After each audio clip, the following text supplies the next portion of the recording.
هي الفكرة إن أنا عشان أستخدم علاج ليه علاقة بالطب النفسي عن طريق نصيحة من حد أنا أعرفه، أو عن طريق حد طلع على الفيسبوك أو الإنستجرام بيتكلم عن تجربته الشخصية، أو حتى بعض شباب الأطباء الصيادلة بالذات كمان لما بيطلعوا يتكلموا بشكل عام إنك تستخدم عقار مثلا زي البروزاك عشان الاكتئاب. هو ده خطأ تماما.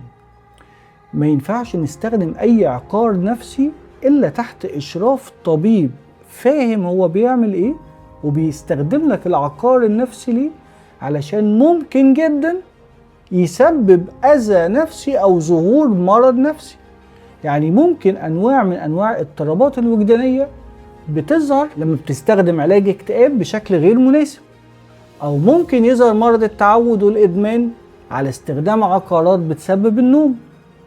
فأرجوك لو انت عندك اي مشكلة ليها علاقة بالصحة النفسية او السلامة النفسية، شرفنا، هنساعدك بشكل آمن وكويس ان احنا نبدأ العلاج وننهيه من غير ما يبقى فيه مضاعفات ان شاء الله. وألف سلام عليكم.